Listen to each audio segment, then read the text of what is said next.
tous, j'espère que vous allez bien. Je suis contente de vous retrouver en vidéo sur YouTube.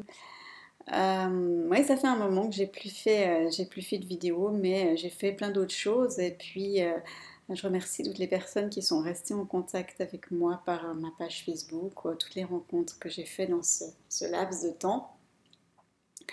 Mais là, je voulais faire une vidéo en rapport avec un petit texte, un petit article que j'ai écrit la semaine dernière, avec un petit lien YouTube aussi, concernant après le décès de Stephen Hawking. Donc certains d'entre vous savent de qui je parle, certains d'entre vous peut-être pas. En quelques mots, après, si ça vous intéresse plus, je vous laisse aller chercher sur internet, vous tapez son nom et vous trouvez tout ce qu'il a fait, tout qui il est et tout ça. Donc Stephen Hawking est un physicien, mathématicien britannique qui a fait d'énormes travaux dans tous ces domaines-là, qui était professeur, docteur, enfin très très grand homme qui a beaucoup travaillé par rapport à tout ça, de renommée mondiale. Et puis, en même temps, il vivait avec une maladie très très grave, dégénérative, la sclérose latérale amyotrophique, plus connue en français sur le nom de la maladie de Charcot. Peut-être que ça vous parle plus. Oui, c'est vraiment une maladie où tous les muscles sont touchés, tous les muscles se dégradent et ne fonctionnent plus les uns après les autres. Et donc, en fait, une amie très proche, justement, après le décès de Stephen Hawking, il y a 3 semaines à peu près, m'a dit qu'elle avait beaucoup pensé à moi en entendant parler justement que Stephen Hawking était décédé. Et c'est clair que moi, quand je pense à Stephen Hawking, quand j'entends parler de Stephen Hawking, je pense automatiquement toujours à Rémi, quoi. C'est pas la même maladie, c'est pas tout à fait pareil, voilà, mais il y a quand même plein de choses qui se recoupent. Et puis, en fait, on a discuté toutes les deux et on se disait qu'on trouvait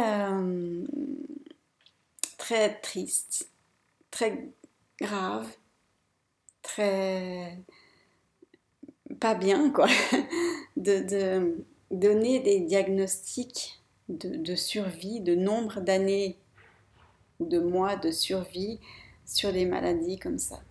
Alors que Stephen Hawking, on lui a donné un diagnostic de 2 ans de survie après le diagnostic de la maladie, et il est mort à 76 ans.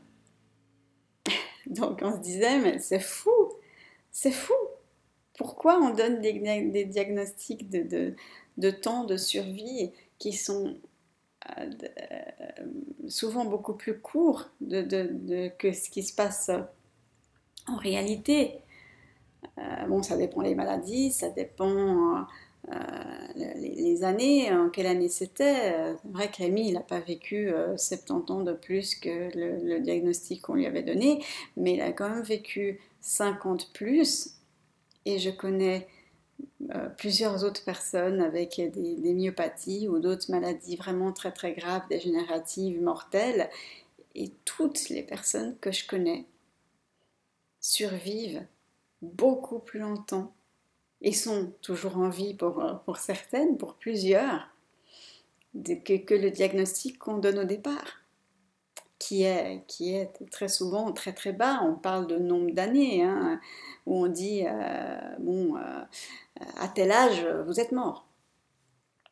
Et il dépasse très très très souvent cette deadline, et il dépasse de beaucoup, et certains sont toujours en vie et vivent bien et ont dépassé la dizaine d'années de vie après l'âge qu'on avait dit que c'était la fin.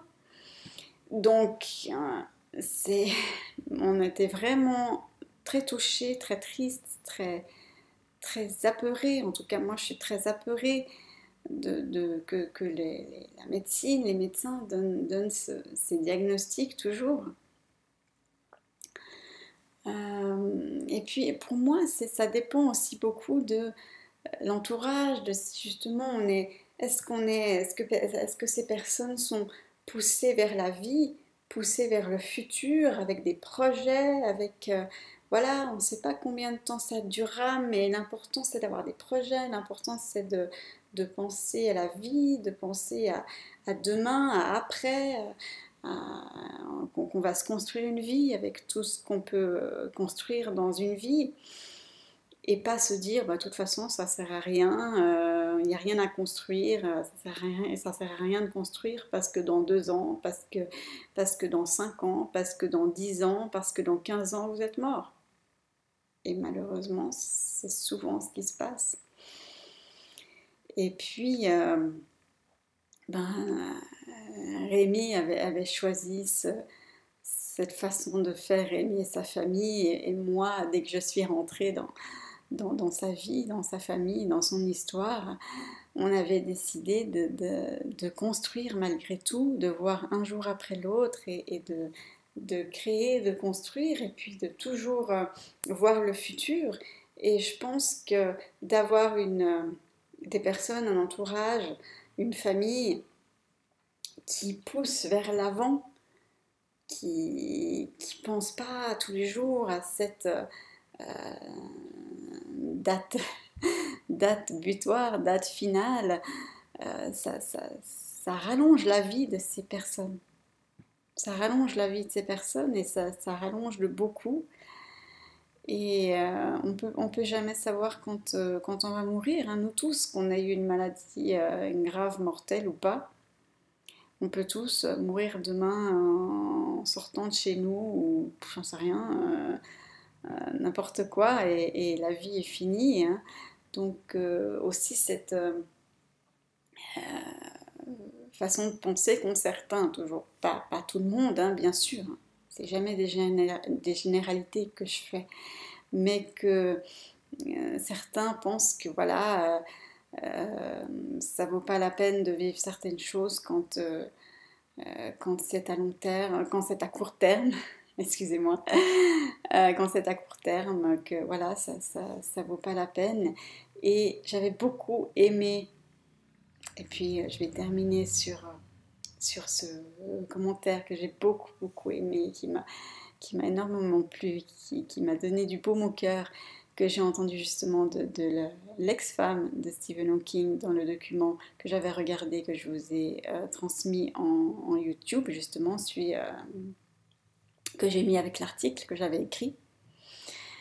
Quand l'intervieweur lui a demandé, avec le recul, si vous aviez su à l'époque que votre histoire allait durer une trentaine d'années, que Stephen Hawking serait toujours en vie à l'époque qu'elle a fait l'interview, est-ce que vous auriez vécu votre histoire? Est-ce que vous auriez dit oui ou non? Et j'avais beaucoup aimé sa réponse, j'ai beaucoup aimé sa réponse.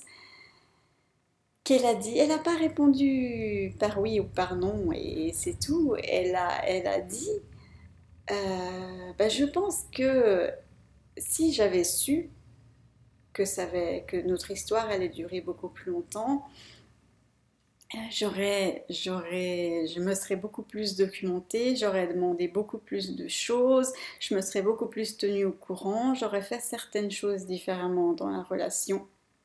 Mais elle n'a pas dit non, j'aurais pas vécu mon histoire. Parce qu'elle avait dit en fait que elle était amoureuse de son futur mari et puis que de toute manière, elle lui avait dit qu'elle elle voulait vivre cet amour même si ils devraient vivre que 2 ans ensemble. Et ça, j'avais adoré aussi. Et puis qu'elle avait répondu à l'intervieweur que si elle savait maintenant le nombre d'années qu'elle a, qu'elle a passé avec son mari, elle aurait fait les choses un peu différemment, voulu en savoir plus, mais qu'elle n'a pas dit oh non, moi, vivre 30 ans dans ces conditions, c'est trop compliqué, ça fait trop peur, non, non, non, non, j'aurais pas vécu. Elle n'a pas dit ça. Et moi, j'ai adoré. J'ai adoré sa réponse parce que c'est le même genre de réponse que je me donne pour moi-même quand je pense à mon vécu avec Rémi et à ça, au fait qu'il soit décédé et puis tout ce que ça a engendré. Moi, j'ai toujours dit oui, oui, j'aurais vécu de toute façon cette histoire en sachant la finalité, mais j'aurais fait certaines choses différemment dans la relation. Je me serais aussi documentée différemment, plus et tout ça. Donc ouais, j'ai adoré qu'on ait le même genre de réponse, elle et moi, avec un vécu similaire et différent, une longévité de vie différente, beaucoup plus longue pour son mari. Euh, et elle était aussi très jeune hein, quand elle a rencontré son mari. Donc ouais, moi j'ai adoré sa réponse. Alors voilà, c'était des petits pensées que j'avais par rapport à la suite de l'article que j'ai écrit, aux pensées que j'ai par rapport à ça.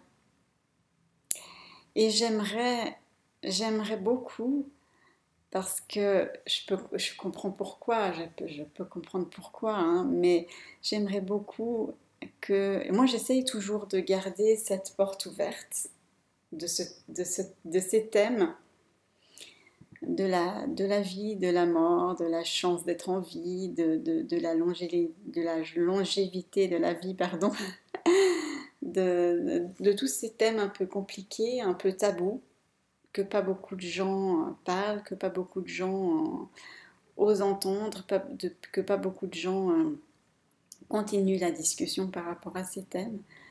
Mais moi, ils font partie de ma vie, ils me font pas peur. Je trouve que c'est des... On apprend beaucoup en vivant des choses comme ça. Ça nous rend plus forts. Et je souhaite toujours garder cette porte ouverte par rapport à ces thèmes pour construire un dialogue par rapport à ça. Parce que ouais, c'est assez fermé, malheureusement. De nouveau, je comprends pourquoi, je peux comprendre pourquoi.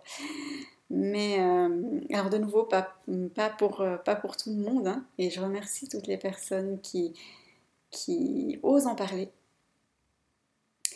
Et puis, j'espère, j'espère que de plus en plus de personnes seront touchées par ces thèmes et réfléchiront à ce que ça leur fait. Vraiment, pas passer en vitesse sur ces thèmes et parler de choses plus marrantes tout de suite. Et puis voudront en parler plus avec moi, ouvrir sur le dialogue sur ces thèmes aussi. Vraiment, j'espère. En tout ouais, moi je garde l'espoir. C'est aussi quelque chose que j'ai appris en vivant avec Rémi, d'avoir l'espoir. Donc quand on a l'espoir, ben pour moi on a pour tout. Donc voilà. Je vous remercie beaucoup. Je vous remercie beaucoup. Cette vidéo marque aussi les 8 mois de ma chaîne YouTube, de ma page Facebook, des vidéos que je fais, que je vous propose, de tout ce que je vous propose. Et voilà, je vous remercie du chemin qu'on fait ensemble, de l'aventure qu'on vit. C'est toujours merveilleux. Merci et à tout bientôt. Ciao!